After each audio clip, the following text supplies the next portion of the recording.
Hello दोस्तों, आज हम बात करेंगे our Indian music stories and anecdotes. ये चैप्टर इस सीरीज़ का 6 चैप्टर है जिसके राइटर आर श्रीनिवासन हैं। टाइटल की मीनिंग देखते हैं कि अवर इंडियन म्यूज़िक के हमारा भारतीय संगीत, स्टोरीज़, कथाएं एंड एनेक्डोट्स और उपाख्यान कि हमारा भारतीय संगीत, कहानियाँ और उपाख्यान।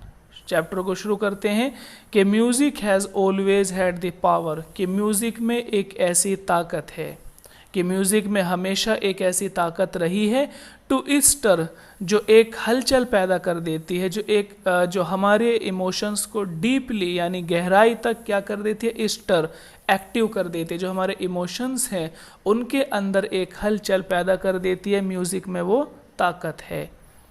The best performances given by the most of our truly great musicians have been those when they have sung or played spontaneously. The best performances कह रहे हैं कि बहुत अच्छी जो परफॉर्मेंस हैं given वो दी गई हैं by most of our truly great musicians, हमारे जो बड़े सच्चे म्यूजिशियंस हैं, संगीतज्ञ रहे हैं, have been those when they have sung, वो उनके द्वारा दी गई हैं व्हेन दे हैव संग, जब उन्होंने गाया है, और प्लेड स्पॉन्टेनियसली, या उन्होंने उसको बजाया है स्पॉन्टेनियसली, अचानक से। स्पॉन्टेनियस के माने आते हैं अचानक से, कि हमारे जो बड़े और सच्चे म्यूजिशियंस हैं उनके द्वारा बड़ी बड़ी परफॉर्मेंसेस दी गई हैं जब उन्होंने गाया है या उन्होंने बजाया है स्पॉन्टेनियसली, अचानक से। Urged by inner need to pour out their music, कह रहे हैं कि अर्ज्ड, कि उनको एक प्रेरणा मिली, कहाँ से, बाई एन इनर, उनके अंदर से, कि उनके अंदर से नीड, जब ज़रूरत महसूस हुई to pour out their music, अपने म्यूज़िक को बनाने के लिए, कि जब उनके अंदर से, जब उनकी अंतर आत्मा ने कहा कि वो म्यूज़िक को क्रिएट करें, तो अचानक से उन्होंने एक म्यूज़िक जो उन्होंने अचानक से क्रिएट किया है, तो वो उनके द्वारा दी गई बेस्ट परफॉर्मेंस बनी है। मैं आपको थोड़ी कहानी बता देता हूँ, शायद आपको थोड़ी प्रॉब्लम ज़रूर हो रही होगी। कहानी ऐसी है कि एक इंसान काम खुद करता है और एक इंसान काम किसी के कहने पर करता है। तो जो किसी के कहने पर करता है तो शायद उसकी अंतर आत्मा और उसके अंदर वो पावर नहीं हो सकती जो दूसरों को पूरी तरीके से स्टर कर सके, यानी पूरे उनके जो इमोशंस हैं उनको डीपली इन्फ्लुएंस कर सके। लेकिन जब इंसान के खुद का मन चाहता है किसी काम को करने के लिए, और उस समय जब वो परफॉर्मेंस देता है या उस समय जब वो कोई काम करता है, तो उसके अंदर एक ऐसी ताकत, एक ऐसी पावर पैदा हो जाती है जो क्या कहलाती है अपने आप में, बेस्ट परफॉर्मेंस। उस समय उसके द्वारा किया गया काम बेस्ट परफॉर्मेंस हो जाती है। अब आप थोड़ा सा इसको एक बार देखेंगे तो शायद समझ आ जाएगा। Music has always had the power to stir our emotions deeply, कि म्यूज़िक के अंदर हमेशा एक ऐसी पावर रही है, एक ऐसी क्षमता रही है टू स्टर, जो हलचल पैदा कर देती है आवर इमोशंस, हमारे भावनाओं में, डीपली, गहराई तक, यानी हमारी भावनाओं को गहराई तक जो इन्फ्लुएंस करती है, जो गहराई तक हलचल पैदा कर देती है, म्यूज़िक में हमेशा वो ताकत रही है। The best performances given by the most of our truly great musicians, ये कह रहे हैं कि बेस्ट परफॉर्मेंसेस के बेहतरीन परफॉर्मेंस, बेस्ट परफॉर्मेंस गिवन, दी गई हैं by most of our truly great musicians, हमारे सच्चे और बड़े म्यूजिशियंस के द्वारा, have been those when they have sung, जब उन्होंने गाया है, और प्लेड, या जब उन्होंने म्यूज़िक क्रिएट किया है या उन्होंने बजाया है, स्पॉन्टेनियसली, अचानक से। अर्ज्ड, जब उनको प्रेरणा मिली है, बाय एन इनर, उनकी अंतर आत्मा से। इनर कहते हैं अंदरूनी हिस्सा, जब इंसान का मन करता है ना, तो मन के लिए वर्ड आ रहा है इनर, कि जब उनके मन ने उनको गाने के लिए अर्ज किया, यानी फोर्स किया। अर्ज माने उकसाना, कि जब उनके मन ने, जब उनकी अंतर आत्मा ने उनको गाने के लिए या उनको परफॉर्म करने के लिए उकसाया, तो क्या हुआ, to pour out their music, उस समय उनका जो म्यूज़िक, उस समय उनके अंदर से जो एक म्यूज़िक निकला, पोर आउट माने बाहर निकल कर आना, कि उनका म्यूज़िक जो उस समय बाहर निकल कर आया, तो वो क्या बन गई, बेस्ट परफॉर्मेंस बन गई है। अब आप इसको समझ गए होंगे, आगे देखें। Here is a story about one of our greatest musicians which underlies this point, here is a story, और यहाँ पर हम एक कहानी का जिक्र करेंगे about one of our greatest musicians, जो हमारे बड़े बड़े जो म्यूजिशियंस हैं उनमें से एक है। यानी यहाँ पर एक कहानी है किसकी, अबाउट, बारे में, one of our greatest musicians, हमारे जो सबसे बड़े म्यूजिशियंस हैं उनमें से एक की कहानी हम यहाँ पर बयान करेंगे, बताएंगे।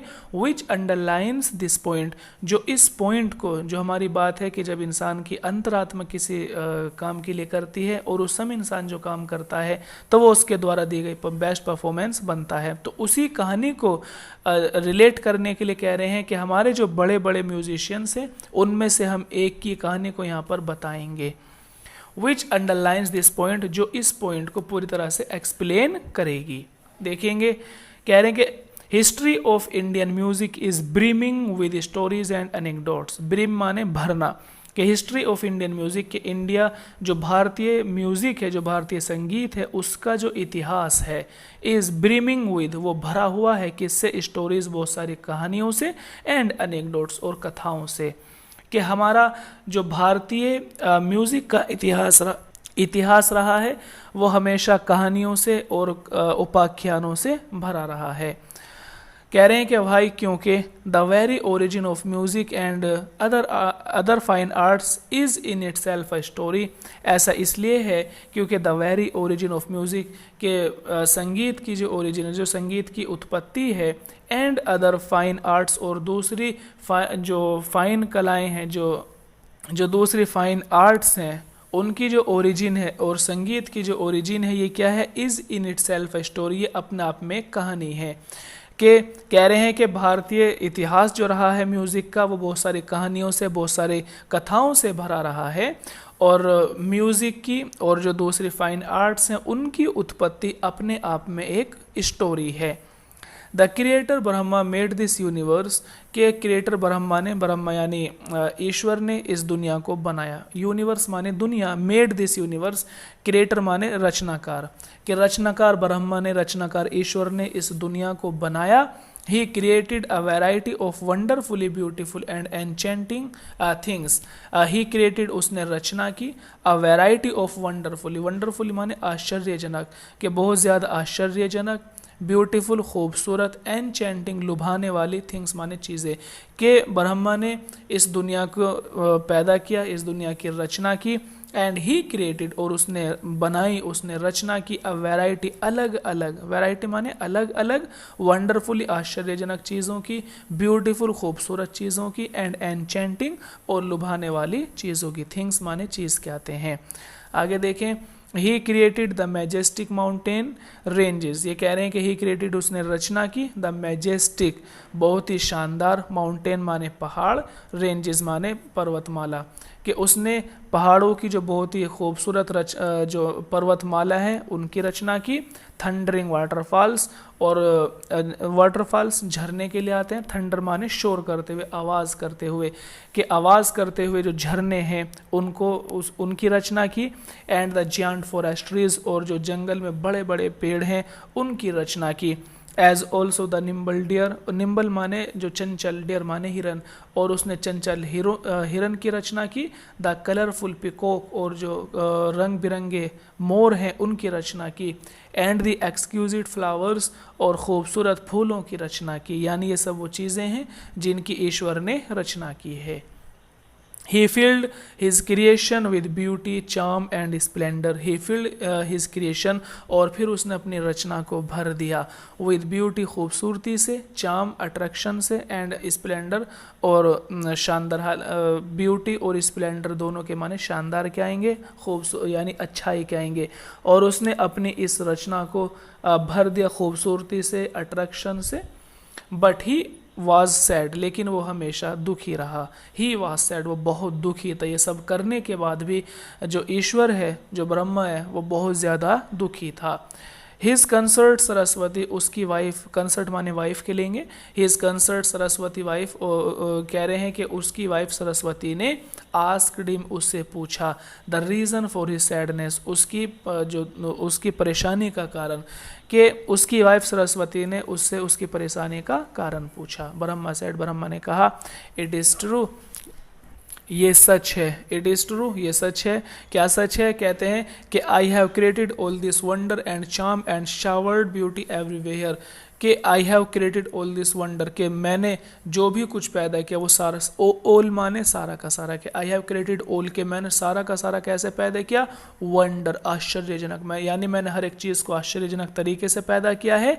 एंड चार्म, और हर एक चीज़ में एक अट्रैक्शन रखा है, एक जो है एक चार्म रखा है। एंड शावर्ड, शावर्ड माने बखेरना, और मैंने बिखेर दिया है, मैंने हर जगह शावर किया यानी बिखेरा हुआ है, ब्यूटी खूबसूरती को, एवरीवेयर हर जगह। देखे लाइन को कि इट इज़ ट्रू, कि ये सच है कि मैंने इस दुनिया को सारी के सारी कैसा पैदा किया है? वंडर, यानी हर चीज़ को आश्चर्यजनक तरीके से पैदा किया है। हर एक चीज़ के अंदर एक चार्म रखा है, एक अट्रैक्शन रखा है, और मैंने हर जगह ब्यूटी को, खूबसूरती को बखेर दिया है। शावर के माने बखेरने के आते हैं। But what is the use, लेकिन इसका फायदा क्या है? माई चिल्ड्रन, मेरे बच्चे, द ह्यूमन सोल्स, इंसान के जो यानी जो इंसान है, ह्यूमन सोल्स इंसान के लेंगे, कि मेरे बच्चे इंसान, सिंपली पास देम बाय, उनके पास बिल्कुल सिंपली यानी साधारण तरीके से गुजर जाते हैं। They don't seem to be sensitive to the beauty around, ये कह रहे हैं they don't seem to be sensitive, और वो ध्यान भी नहीं देते, सेंसिटिव माने ध्यान देना है ना, और वो ध्यान भी नहीं देते टू द ब्यूटी, उस खूबसूरती की तरफ, उस सुंदरता की तरफ, अराउंड जो उनके आसपास फैली हुई है। कि मेरे बच्चे जो इंसान हैं वो हर चीज़ के पास से साधारण तरीके से गुजर जाते हैं, और वो खूबसूरती अराउंड जो उनके आसपास फैली हुई है वो उस पर बिल्कुल भी ध्यान नहीं देते। It seems to have been wasted on them, it seems to have been wasted, ऐसा लगता है कि सब कुछ बेकार हो गया। वेस्ट माने बेकार होना, इट सीम माने लगना, सेम माने लगने के आते हैं, कि it seems to have been wasted, ऐसा लगता है कि सब कुछ बेकार हो गया है। ऑन देम, उन पर, यानी उनके लिए ये सब सारी की सारी चीज़ें बेकार हैं। This creation seems to be purposeless, this creation, और ये जो रचना है, ये जो मैंने दुनिया बनाई है, सीम्स ऐसा लगता है कि टू बी पर्पजलेस, यानी बिना किसी मकसद के हैं। पर्पज माने उद्देश्य, लेस लगा हुआ है यानी बिना किसी उद्देश्य के सारी की सारी रचना ऐसा लगता है कि ये मानो पर्पजलेस है, बिना किसी उद्देश्य के हैं। कहते हैं कि Saraswati understood his feelings and told him, कि सरस्वती ने उसकी फीलिंग्स को, उसकी भावनाओं को समझ लिया। एंड टोल्ड हिम, और उससे कहा, वेल ठीक है, let me do my share in the great work, कि मुझे भी कुछ हिस्सा लेने दो। Let me do my share, मुझे भी कुछ हिस्सा, कुछ भाग लेने दो, इन द ग्रेट वर्क, इस बड़े काम में। You have created all this beauty and Splendor, कि तुमने इस सारा का सारा, ऑल माने यानी इस दुनिया में तुमने हर चीज़ में क्या पैदा किया है? ब्यूटी, खूबसूरती के साथ बनाई है हर चीज़ को। एंड स्प्लेंडर, और हर एक चीज़ को शानदार बनाया है, कि तुमने हर चीज़ को खूबसूरत और शानदार बनाया है, रचना की है। I shall create in our children the arts which will draw out from deep within, कहते हैं कि आई शैल क्रिएट इन आवर चिल्ड्रन, कि मैं अपने बच्चों में क्रिएट करूंगी, अपने बच्चों में रचना करूंगी, किस चीज़ की? द पावर, एक ऐसी ताकत की, एक ऐसी पावर की, टू रेस्पॉन्ड, जो इस खूबसूरती के लिए, और जो भी तुमने कुछ अट्रैक्शन दुनिया में पैदा किया है, बनाया है, टू रेस्पॉन्ड, तो ये लोग उसके पास से सिंपली नहीं गुजरेंगे, बल्कि रेस्पॉन्ड, उस पर ध्यान देंगे, कि मैं उनके अंदर यानी अपने बच्चों के अंदर एक ऐसी पावर पैदा कर दूंगी, एक ऐसी ताकत की रचना करूंगी, टू रेस्पॉन्ड, कि फिर वो जो भी खूबसूरती है उस पर ध्यान देने लगेंगे, और क्या करने लगेंगे? टू अप्रिशिएट, और उसकी वो तारीफ करने लगेंगे, प्रशंसा करने लगेंगे। And be lifted, uplifted by them, और फिर वो उससे ऊपर उभरना शुरू हो जाएंगे। ये कह रहे हैं जो भी खूबसूरती है जिसके पास वो सिंपली गुजर रहे थे आज तक, लेकिन अब मैं उनके अंदर एक ऐसी पावर पैदा कर दूंगी, एक ऐसी ताकत पैदा करूंगी, टू रेस्पॉन्ड, कि फिर वो खूबसूरती पर ध्यान देंगे। एंड टू अप्रिशिएट, और हर चीज़ की वो तारीफ़ करेंगे, जो भी खूबसूरत चीज़ें हैं उनकी तारीफ़ करेंगे। And be uplifted by them, और जो भी चीज़ें हैं उससे वो ऊपर उभरना शुरू हो जाएंगे, यानी बोर नहीं होंगे, बल्कि उससे वो अपलिफ्ट माने उससे वो कुछ ना कुछ सबक लेंगे, कुछ ना कुछ लेसन लेंगे, मैसेज लेंगे। आई शैल गिव देम म्यूज़िक, मैं उनको म्यूज़िक दूंगी। एंड अदर आर्ट्स, और जो दूसरी कलाएं हैं वो दूंगी उनको, which will draw out from deep within them the capacity to respond to majestic splendour, exquisite charm and the wondrous beauty of all creation. और ये जो म्यूज़िक है और जो दूसरी फाइन आर्ट्स हैं, जो दूसरी कलाएं हैं, क्या करेंगी वो, विच will draw out from deep, फिर उनके वो अंदर जो है क्या करेंगी, उनको अंदर से इन्फ्लुएंस करेंगी और अंदर तक उनको प्रेरित करेंगी, जिससे with in them the capacity, उनके अंदर एक ऐसी क्षमता पैदा हो जाएगी, एक ऐसी पावर पैदा हो जाएगी टू रेस्पॉन्ड, कि फिर वो ध्यान देने लगेंगे। यानी जब जो भी मैं उनको म्यूज़िक दूंगी, जो भी दूसरी अदर आर्ट्स हैं, जो भी दूसरी कलाएँ हैं, विच will draw out from deep, तो वो इंसानों को उनके अंदर तक प्रेरित करेगी। और फिर क्या होगा, विद इन उनके अंदर, विद इन दैम, फिर उनके अंदर द कैपेसिटी, एक ऐसी ताकत, एक ऐसी क्षमता पैदा हो जाएगी टू रेस्पॉन्ड, के फिर वो ध्यान देने लगेंगे। कहाँ कहाँ, टू द मैजेस्टिक, यानी जो चीज़ें मैजेस्टिक शानदार हैं, और स्प्लेंडर इसके माने भी खूबसूरत हैं, एंड एक्सक्यूजिट चार्म, और जो भी लुभावनी चीज़ें हैं, यानी जो लुभावनी चीज़ें हैं, खूबसूरत हैं, शानदार जो चीज़ें हैं, एंड वेंड्रस ब्यूटी, और बहुत ज़्यादा जो खूबसूरत हैं, ऑफ ऑल क्रिएशन, सारी रचना में। यानी जहाँ जहाँ इस पूरी रचना में, इस पूरी दुनिया में जहाँ जहाँ खूबसूरती होगी, जहाँ जहाँ चार्म होगा यानी अट्रैक्शन होगा, और जहाँ जहाँ मैजेस्टिक, यानी मैजेस्टिक स्प्लेंडर, इनके माने लगभग सेम आते हैं, जहाँ जहाँ खूबसूरती होगी, अट्रैक्शन होगा, कुछ भी निराला सा होगा, हर इंसान उन पर ध्यान देने लगेगा। मैं ऐसी ऐसी उनको कलाएं दे दूंगी। फिर क्या होता है, कहते हैं the great muse then gave us music, और फिर इस महान देवी ने, म्यूज़ माने देवी, फिर इस महान देवी ने हमें दिया म्यूज़िक दिया, and the other fine arts, और जो दूसरी कलाएं हैं वो हमें दी। इन दी होप, ये उम्मीद करते हुए, दैट थ्रू दैम, के उन कलाओं के माध्यम से, मैन वुड अंडरस्टैंड, के इंसान समझने लगेगा, समथिंग कुछ चीज़ों को, of the divine in his manifestation, के फिर इस महान देवी ने हमें म्यूज़िक और दूसरी कलाएं दी, ये उम्मीद करते हुए कि इन कलाओं के माध्यम से man would understand something of divine, कि फिर इंसान समझेगा कि कोई चीज़ है ऑफ डिवाइन, जो कि दैवीय है। यानी ये सब चीज़ें वो हैं जो ईश्वर ने, जो देवी देवताओं ने बनाई हुई हैं। इन हिज मैनिफेस्टेशन, मैनिफेस्टेशन यानी जो भी कुछ नज़र आ रहा है ना, मैनिफेस्टेशन जो कुछ भी नज़र आ रहा है, इंसान ये समझने लगेगा कि जो कुछ भी नज़र आ रहा है, समथिंग ऑफ डिवाइन, कि इसमें कहीं ना कहीं ईश्वर का रूप छुपा हुआ है, ईश्वर ने इन सब चीज़ों को बनाया हुआ है। अ स्ट्रेंज स्टोरी, हालांकि ये कहानी थोड़ी अजीब ज़रूर लगेगी, यस, लेकिन हाँ फिर भी, but it has a great moral, लेकिन इसके अंदर एक बहुत बड़ा सबक है, पाठ है। मोरल माने एक सबक है। ये कहानी कुछ अजीब है, लेकिन फिर भी हमें इससे एक बड़ा सबक ज़रूर मिलेगा, बड़ी सीख ज़रूर मिलेगी। One of the basic truth of on which all Indian art is developed, that true art is never made to order। ये कह रहे हैं one of the basic truth, ये एक सच्चाई है। कहते हैं कि ऑन द बेसिक ट्रूथ, ये एक ऐसी सच्चाई, ऑन विच, जिस पर, all Indian art is developed, के भारतीय जो भी कलाएं हैं, जो भी सारी की सारी कलाएं हैं, इज़ डेवलप्ड, वो विकसित हो सकी हैं। इज़ दैट ट्रू आर्ट, और जो बहुत अच्छी आर्ट है, is never made to order, वो किसी के कहने पर नहीं बनती है या क्रिएट होती है। एक बार समझें, कहते हैं कि ये एक बेसिक सच्चाई रही है, ये एक बहुत ही जो है बेसिक सच्चाई है, कि जिस पर जो सारी की सारी भारतीय आर्ट हैं वो डेवलप हो सकी हैं, विकसित हो सकी हैं। इज़ दैट ट्रू आर्ट, और वो एक ऐसी सच्चाई है, एक ऐसी सच्ची आर्ट है, is never made to order, जो किसी के हुक्म पर, किसी के आदेश पर नहीं बनती।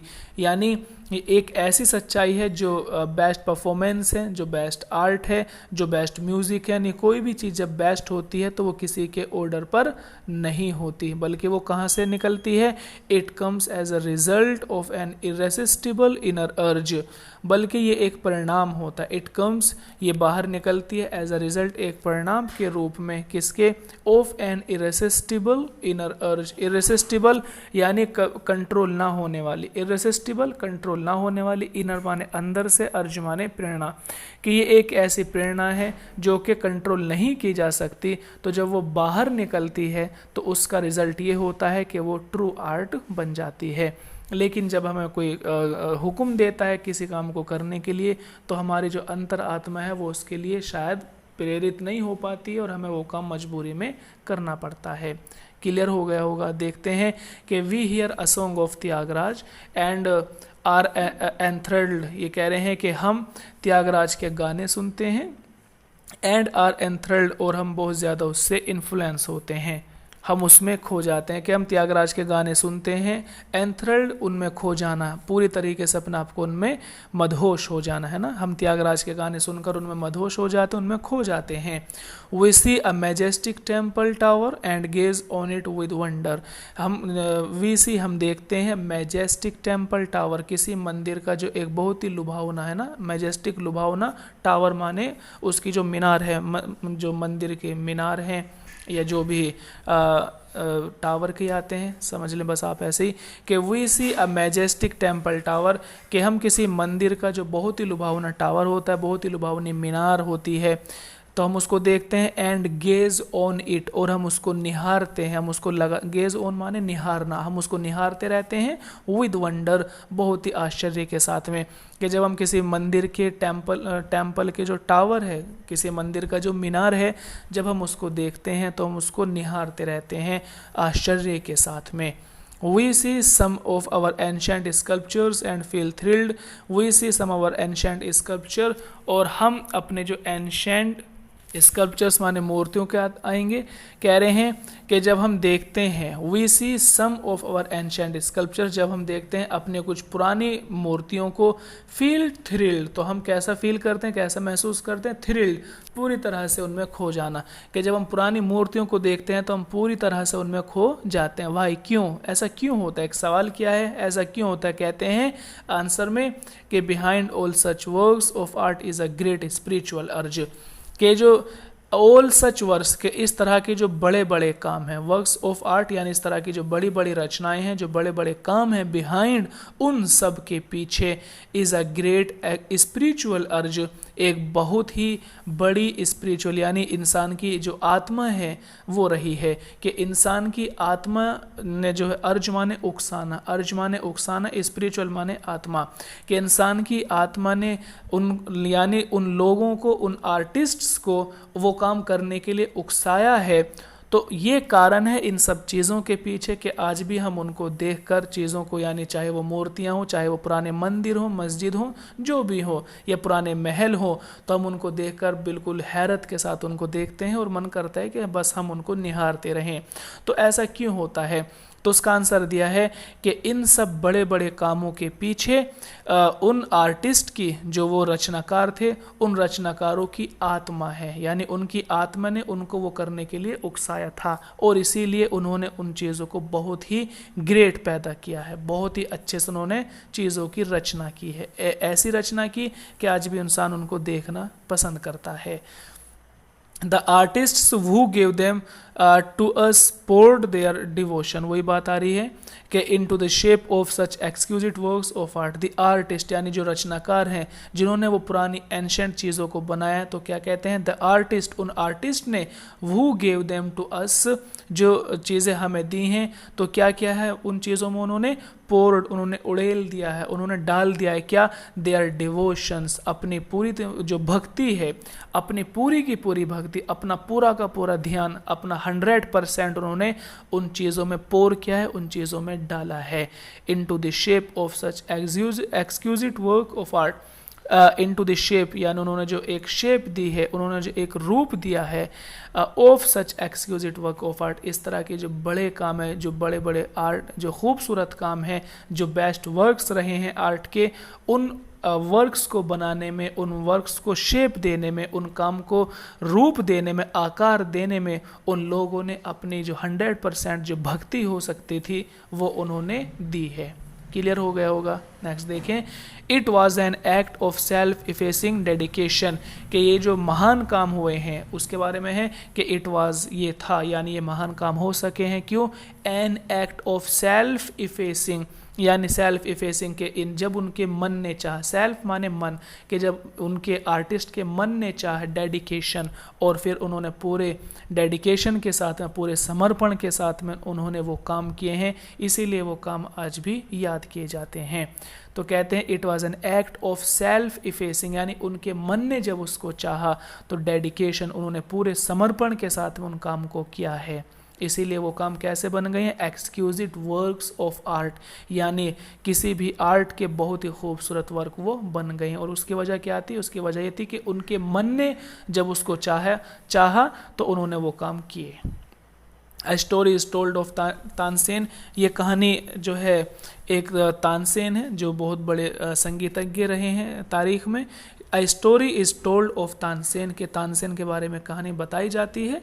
कौन था तानसेन, उसको बताते हैं the great bard of Akbar's court, के अकबर के कोर्ट का, अकबर के दरबार का, ग्रेट बार्ड एक बड़ा दरबारी था, बार्ड माने दरबारी के आते हैं, कि अकबर के कोर्ट में एक बड़ा दरबारी था, और वो कौन है, वो है Tansen. Which illustrates this point vividly, which illustrates, और तानसेन की कहानी इलस्ट्रेट्स, वो उसको इलस्ट्रेट करेगी, यानी व्याख्या करेगी, दिस पॉइंट, इस पॉइंट की विविडली, बहुत ही खोल कर, यानी इस चीज़ को एक्सप्लेन कर देगी। तानसेन की कहानी इस पॉइंट को जो है बहुत ज़्यादा इलस्ट्रेट माने एक्सप्लेन करना, और विविडली माने पूरी तरह से खोलकर, कि तानसेन की कहानी पूरी तरह से खोलकर इस बात को, इस पॉइंट को इलस्ट्रेट करेगी, एक्सप्लेन करेगी। Tansen was a great musician, Tansen जो एक बड़े म्यूजिशियन रहे हैं, एक बड़े संगीतज्ञ रहे हैं। And Akbar was very fond of his music, और अकबर उसके म्यूज़िक के बहुत ही ज़्यादा शौकीन थे। फॉन्ड ऑफ यानी पसंद करना, अकबर उसके म्यूज़िक को बहुत ज़्यादा पसंद क्या करते थे। वन डे, एक दिन की बात है, When Tansen was in particularly good form, जब एक दिन की बात है जब तानसेन was थे in particularly good form, बहुत ही अच्छी फॉर्म में थे, यानी जब वो गा रहे थे बहुत अच्छी फॉर्म में थे वो। तो एक दिन की बात है कि जब तानसेन बहुत ज़्यादा फॉर्म में थे, Akbar went into ecstasy, ecstasy दुनिया से बाहर चले जाना, यानी बहुत ज़्यादा अपने आप को मदहोश कर लेना, एक्सटेसी इंजॉय के आते हैं। तो कहते हैं जब तानसेन बहुत ज़्यादा गुड फॉर्म में थे, अच्छी फॉर्म में थे, तो अकबर वेंट इनटू एक्सटेसी, तो अकबर पूरी तरह से प्लेजर में चले गए, पूरी तरह से इंजॉय कर रहे थे, एक तरह से मदहोश हो गए, अकबर मदहोश हो गए। एंड आस्क्ड हिम, और उन्होंने तानसेन से पूछा, what is the secret of this, कहते हैं what is the secret of this sweet conquered of notes, कि क्या सीक्रेट है, क्या रहस्य है, व्हाट इज़ द सीक्रेट, कि क्या रहस्य है, of this sweet conquered of notes, तुम्हारे इन खूबसूरत और मधुर गानों का, ये जो तुम संगीत निकालते हो, गाते हो, तो इन सब के पीछे क्या सीक्रेट है, क्या रहस्य है, which takes me out of this world, जो मुझे इस दुनिया से बाहर लेकर चला जाता है, आउट बाहर लेकर चले जाना, वर्ल्ड माने संसार, कि जो मुझे इस संसार से, इस दुनिया से बाहर लेकर जो चीज़ चली जाती है, तो तुम्हारे गानों के पीछे, तुम्हारे संगीत के पीछे ऐसा क्या राज छुपा हुआ है। And transports me to the divine region, और तुम्हारा ये म्यूज़िक मुझे इस दुनिया से बाहर लेकर चला जाता है, ट्रांसपोर्ट, और वो मुझे लेकर जाता है कहाँ, टू डिवाइन रीजन, यानी जो दैवीय स्थान है, यानी जो खुदा की एक जगह है जहाँ पर ईश्वर रहता है, जहाँ पर देवी देवता रहते हैं, उसी को कहा डिवाइन रीजन, रीजन माने स्थान और डिवाइन माने देवी देवताओं की जगह।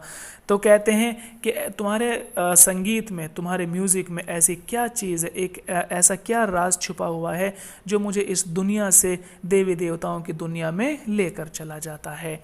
I have not heard any one else, मैंने किसी इंसान को कभी नहीं सुना, वो can thus cast a spell of magic and makes a slave of our hearts. कहते हैं अकबर खुश होकर कहते हैं कि मैंने कभी किसी इंसान को इस तरह से नहीं सुना, वो कैन दस अ कास्ट, जो बना सके स्पेल ऑफ मैजिक, यानी गाने गाकर जो संगीत है उसमें एक जादू क्रिएट कर सके, and makes a slave of our heart, और हमारे दिलों को अपना गुलाम बना सके। मैंने कभी ऐसे किसी इंसान को नहीं सुना जो अपने स्पेल, यानी अपने जो भी होती होगी रिदम वगैरह म्यूज़िक में, उसको स्पेल कहा, कास्ट अ स्पेल, यानी ये कह रहे हैं कि मैंने किसी इंसान को ऐसे नहीं सुना जो अपने जो है अपने सुरों से, आप इसको ऐसे बोल दें कि अपने सुरों में एक जादू पैदा कर सके, कि जिसके सुरों में इतना जादू हो, एंड मेक अ स्लेव, और वो गुलाम बना सके। स्लेव माने गुलाम बनाना, हार्ट माने दिल। ये कह रहे हैं कि हमारे हृदय को, हमारे दिलों को जो अपना गुलाम बना सके, मैंने कभी किसी इंसान को नहीं सुना। You are really wonderful Tansen, और तानसेन तुम बहुत ज़्यादा वंडरफुल हो, आश्चर्यजनक इंसान हो। तो क्या कहते हैं तानसेन, शायद मेरे जैसा इंसान होता तो ये कहता कि हाँ हाँ बस मैं ही हूँ, लेकिन तानसेन उस समय अपने गुरु को याद करते हैं। क्या कहते हैं? द ग्रेट बार्ड रिप्लाइड, कहते हैं कि वो जो महान दरबारी था उसने जवाब दिया, उसने रिप्लाई किया, आंसर किया, sir I am the only a humble pupil of my master. कहते हैं अकबर से तानसेन के I am only a humble pupil, कि मैं एक बहुत ही जो है इज्जत करने वाला शिष्य रहा हूँ ऑफ माय मास्टर, अपने गुरु का, कि मैं तो अपने गुरु का एक हम्बल सा, एक छोटा मोटा सा शिष्य रहा हूँ, और मेरे गुरु का नाम है स्वामी हरिदास, कि मैं अपने गुरु स्वामी हरिदास का एक छोटा सा शिष्य हूँ, बस इसके अलावा मैं कुछ भी नहीं हूँ। I have not mastered even a fraction of the master's technique. I have not mastered, कि मैंने मास्टरी नहीं की है, मैंने महारत नहीं रखी है, even a fraction, एक छोटे से हिस्से पर भी, ऑफ द मास्टर्स टेक्निक, अपने मास्टर की टेक्निक, ग्रेस एंड चार्म, कि मेरे मास्टर की जो टेक्निक है उसका जो ग्रेस है, उसकी जो कला है, एंड चार्म, और उसका जो एक चार्म है, आप इनको ऐसे ले लें, टेक्निक, ग्रेस और चार्म, कि मेरे मास्टर की जो टेक्निक है, मेरे मास्टर की जो कला है, मेरे मास्टर का जो चार्म है, मैंने तो उसका एक छोटा सा फ्रैक्शन माने छोटा सा हिस्सा, कि मैंने तो उसके छोटे से हिस्से को भी नहीं सीखा है। What I am beside him whose music is a rhythmic flow of divine harmony, कह रहे हैं what I am beside him, कि मैं उनके बराबर में, कि अगर मैं उनके साथ अपने कंपेयर करूं तो कहते हैं कि वह what am I beside him, कि मैं उनके सामने क्या हूँ, मैं तो कुछ भी नहीं हूँ अपने गुरु के सामने, अपने गुरु के साथ में। तो कहते हैं मेरे गुरु कैसे हैं? कहते हैं कि whose music is a rhythmic flow of divine harmony beauty and charm in sound, कि मेरे गुरु का जो म्यूजिक है वो कैसा पूरा का पूरा is a rhythmic flow of divine harmony, कि उसके अंदर हमेशा स्पिरिचुअलिटी नज़र आती है, डिवाइन स्पिरिचुअलिटी, कि हमेशा मेरे गुरु के संगीत में एक ऐसा फ्लो होता है, एक ऐसा रिदमिक फ्लो होता है। रिदमिक फ्लो आप समझ रहे होंगे, यानी रिदम के साथ में जो चीज़ फ्लो करती हैं पूरी तरह से रिदमिक होता है, कहीं भी कोई भी चीज़ हमें अजीब सी नहीं नज़र आती है, हर चीज़ एक फ्लो में होगी और रिदम के साथ होगी, जैसे कि गानों में रिदम होती है वही है बस। तो रिदमिक फ्लो, कि मेरे गुरु का जो म्यूज़िक है इज़ रिदमिक फ्लो, वो हमेशा एक रिदम में होता है, ऑफ डिवाइन हारमनी, और हमेशा हमें डिवाइन यानी स्पिरिचुअलिटी की तरफ लेकर जाता है। ब्यूटी बहुत ज़्यादा खूबसूरत होता है, एंड चार्म, और बहुत ज़्यादा लुभावना, चार्म लुभावना, जो चीज़ हमें लुभा लेती है, लुभावना होता है इन साउंड में, कि मेरे गुरु का जो म्यूज़िक है वो हमेशा खूबसूरत और लुभावना और खुदा की तरफ लेकर जाने वाला है, ऐसा है मेरे गुरु का म्यूज़िक। तो कहते हैं what am I beside him, तो मैं उनके सामने मैं तो कुछ भी नहीं हूँ, है ना। तो कहते हैं व्हाट, क्या, अरे क्या कहा तुमने? द एम्परर क्राइड, अकबर ने कहा, कि अकबर ने कहा कि तानसेन क्या कह रहे हो? इज़ देयर वन वो can sing better than you, कि क्या ऐसा भी कोई इंसान है जो तुमसे बेटर गा सकता है? Is your master such a great expert, क्या तुम्हारे मास्टर, तुम्हारे गुरु तुमसे एक्सपर्ट हैं? आई एम, तो क्या कहते हैं तानसेन, कहते हैं आई एम, मैं भी ठीक है, मैं संगीतज्ञ हूँ, बट लेकिन अ पिग्मी, मैं बहुत छोटा हूँ, मेरा कद बहुत छोटा है, किसके सामने? बाय माय मास्टर साइड, मेरे गुरु के सामने, कि मैं ठीक है, मैं, आप मेरी तारीफ़ करते हैं, मैं तो हूँ, लेकिन अपने गुरु की अगर मैं बात करूँ तो मैं उनके सामने कैसा हूँ? पिग्मी, बहुत छोटा हूँ। सैड तानसेन ने कहा। Akbar was greatly intrigued, Akbar बहुत ज़्यादा शौक हुआ, अकबर ये बात सुनकर परेशान हो गया और शौक हो गया। He wanted to hear Haridas, अब अकबर हरिदास को सुनना चाहता था। बट एम्परर दाओ ही वाज, कहते हैं बट एम्परर दाओ ही वाज, हालांकि अकबर अपने समय के एम्परर रहे हैं, अपने समय के राजा थे, लेकिन फिर भी कहते हैं कि he could not get Haridas to his court, लेकिन फिर भी अकबर राजा अपने दरबार में स्वामी हरिदास को नहीं बुला सके। हालांकि अपने समय के राजा थे, लेकिन स्वामी हरिदास नहीं जा सके वहाँ पर। सो इसीलिए ही एंड तानसेन राजा अकबर और तानसेन वेंट टू हिमालयास, हिमालय यानी हिमालय पर्वत पर गए। वेयर इन हिज आश्रम ड्वेल्ट द स्वामी, जहाँ पर ड्वेल्ट माने रहना, निवास करना, जहाँ पर स्वामी हरिदास अपने आश्रम में निवास करते थे। कि जब वो नहीं आ सके अकबर के दरबार में, तो खुद अकबर और तानसेन स्वामी हरिदास के आश्रम में गए, जो कहाँ पर था, हिमालय, जो हिमालय पर बना हुआ था। Tansen had already warned Akbar, Tansen ने पहले से ही अकबर को ये चेतावनी दे दी थी, that the swami would sing only if he wanted to, कि स्वामी केवल तभी गाएंगे जब उनका मन करेगा। इफ़ ही वांटेड टू यानी अगर वो गाना चाहेंगे तो ही वो गाएंगे, इसके अलावा वो नहीं गा सकते। Several days they stayed at the आश्रम, और कई दिन तक वो आश्रम में ठहरे रहे, कई दिन लग गए थे आश्रम में ठहरे हुए। बट स्वामी डिड नॉट सिंग, लेकिन स्वामी जी नहीं गा रहे थे, स्वामी जी ने नहीं गाया और उनको वहाँ पर रुके हुए कई दिन हो गए थे। देन फिर one day Tansen sang one of the songs taught by the swami and deliberately introduced a false note.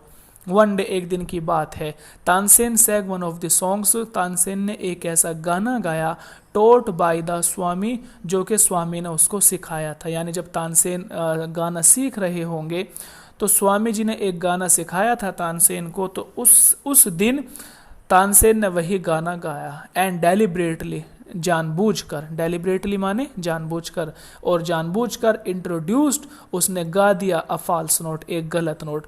यानी जो भी सुर स्वामी हरिदास ने उसको सिखाए होंगे, तो तानसेन ने जानबूझकर सुर गलत कर दिया, एक सुर जो है उसने गलत कर दिया जानबूझकर। या फिर एक लाइन, एक सुर, आप नोट के माने लाइन भी ले सकते हैं, एक लाइन, या फिर एक सुर के भी ले सकते हैं, आप जो बेटर समझे। कि स्वामी हरिदास ने जो गाना तानसेन को सिखाया था, तो तानसेन ने जानबूझकर उस गाने की एक लाइन को गलत कर दिया, गलत गा दिया। It had almost an electric effect on the saint, it had almost, और इसने बहुत ज़्यादा इन्फ्लुएंस किया स्वामी जी को। कैसे इन्फ्लुएंस किया? एन इलेक्ट्रिक इफेक्ट, ऐसा लग रहा था कि मानो उसको बिजली का झटका लगा हो। जब उसने गलत सुना, अपने जो है स्टूडेंट को, अपने शिष्य को गलत गाते हुए सुना, तो उस पर एक बिजली के झटके की तरह उस पर बहुत ज़्यादा शौक हो गए। सेंट माने स्वामी जी, स्वामी जी बहुत ज़्यादा शौक हो गए। His aesthetic nature received a rude shock, और जो स्वामी जी का एस्थेटिक नेचर, उनकी जो गाने वाली जो एक प्रवृत्ति थी, जो उनकी जो एक नेचर, यानी स्वामी जी का जो नेचर था कैसा, एस्थेटिक, उनका जो गाने वाला जो नेचर था, वो रिसीव्ड, उसको मिला अ रूड शौक, एक बहुत बड़ा झटका हुआ। यानी स्वामी जी का जो एक जो सिंगिंग वाला जो माइंड था, उसको बहुत ज़्यादा झटका लगा। ही टर्न टू तानसेन, वो तानसेन की तरफ टर्न करे, तानसेन की तरफ उन्होंने देखा। एंड रिब्यूक्ड हिम, और उनको डांटा, रिब्यूक माने डांटना, तानसेन को देखा और तानसेन को डांट दिया। क्या कहा? सेइंग, ये कहते हुए डांटा, क्या कहते हुए? What has happened to you, तुम्हें क्या हुआ? तानसेन, ए तानसेन, तानसेन तुम्हें क्या हुआ? That you a pupil of mine, कि तुम मेरे शिष्य हो, तानसेन तुम मेरे शिष्य हो, तुम्हें क्या हुआ?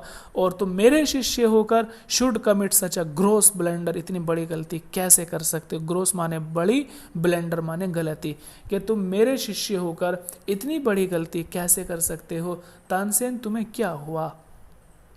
कहते हैं He then started singing the piece correctly, फिर स्वामी जी ने शुरू कर दिया सिंगिंग, गाना, द पीस यानी पीस, वो टुकड़ा, वो लाइन जिसको तानसेन ने जानबूझकर गलत कर दिया था, तो फिर स्वामी जी ने उसको सही से गाना शुरू कर दिया।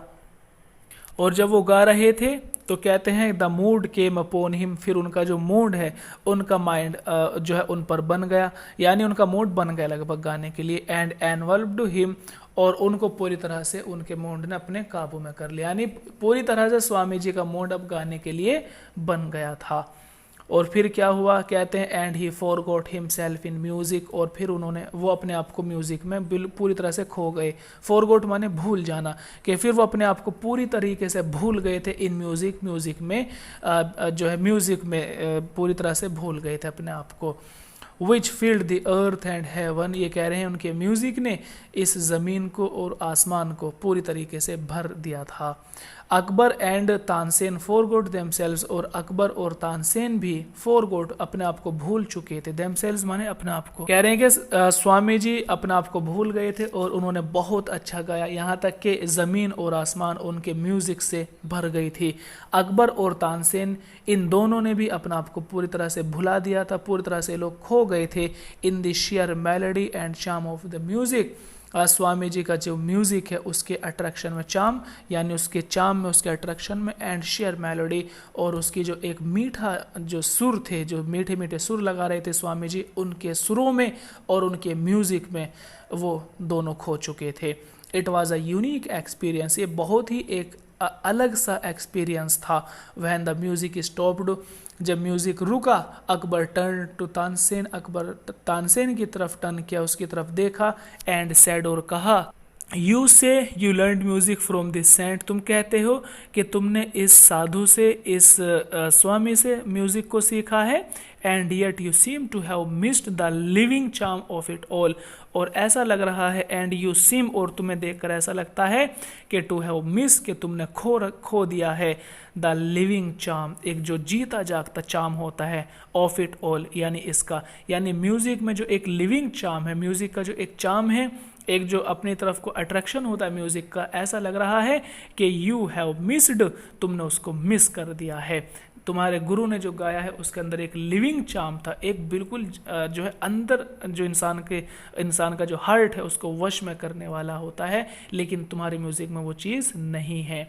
Your seems to be but a chaff beside this soul stirring music, तुम योर यानी योर्स तुम्हारा जो म्यूज़िक है सेम्स वो ऐसा लगता है, to be but a chaff, chaff माने होता है बिल्कुल भूसा, यानी बिल्कुल कोई रूखी सूखी सी जो चीज़ होती है उसको शेफ भूसे के माने में आते हैं, या आप इसको रूखी सूखी कोई चीज़ ले लें, यानी एक बेकार सी चीज़।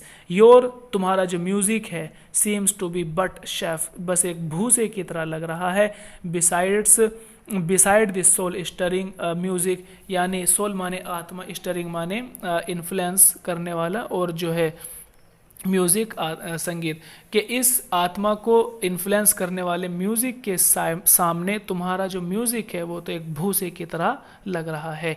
इट इज़ ट्रू सर, हाँ ये बात तो सच है सर, सैड तानसेन, तानसेन ने कहा, it is true that my music is wooden, ये सच है कि मेरा म्यूज़िक इज़ वुडन, बिल्कुल बेकार है, वुड लकड़ी के आते हैं लेकिन जंगल के लेंगे, बिल्कुल यानी बेकार है, मेरा म्यूज़िक बिल्कुल बेकार है, एंड लाइफलेस, और उसमें कोई जीवन नहीं है, by the side of the living harmony and melody of the master, मेरे मास्टर की जो मेलोडी है उसके जो सुर हैं उनके सामने, एंड लिविंग हारमोनी, और उसके अंदर जो मिठास है ना, हारमोनी मिठास के ले लेंगे, और मेरे जो स्वामी हैं उनके सुरों के सामने, और मेरे स्वामी के म्यूज़िक की जो एक मिठास है उसके सामने, मेरा जो म्यूज़िक है वो कैसा है, वुडन एंड लाइफलेस, बिल्कुल बेकार है और बिना किसी जीवन का है। बट लेकिन then there is this difference, लेकिन हम दोनों के बीच में एक फ़र्क है, एक डिफरेंस है।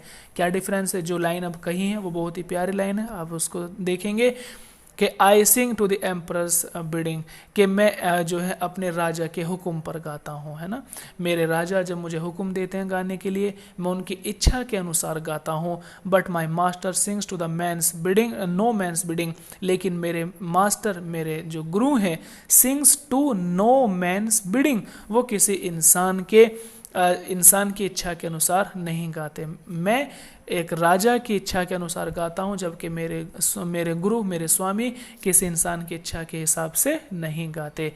बट केवल only when the prompting comes from his inner most self, केवल वो तभी गाते हैं जब उनका इनर मोस्ट सेल्फ, जब उनका अंदर से मन करता है गाने के लिए, बहुत ज़्यादा मन करता है, इनर मोस्ट बहुत ज़्यादा उनका जब मन करता है वो केवल तभी गाते हैं, और वो किसी इंसान के कहने पर, किसी इंसान के हुक्म पर कभी नहीं गाते। तो यही एक फ़र्क है, मुझे जब गाना पड़ता है जब मेरे जो है राजा कहते हैं, जब मेरे मालिक कहते हैं, लेकिन मेरे गुरुजी जब गाते हैं जब उनका मन कहता है, वो किसी के लिए नहीं गाते। यही that makes all the difference, और यही वो चीज़ है जो सारा का सारा डिफरेंस क्रिएट कर रही है। ठीक है, तो दोस्तों टाइम ज़्यादा हो गया है, कोशिश की है वर्ड टू वर्ड और लाइन टू लाइन आपको समझाने की, समझ आ गया होगा। आज के लिए इतना काफ़ी है, सुनने के लिए धन्यवाद, आपका दिन शुभ हो।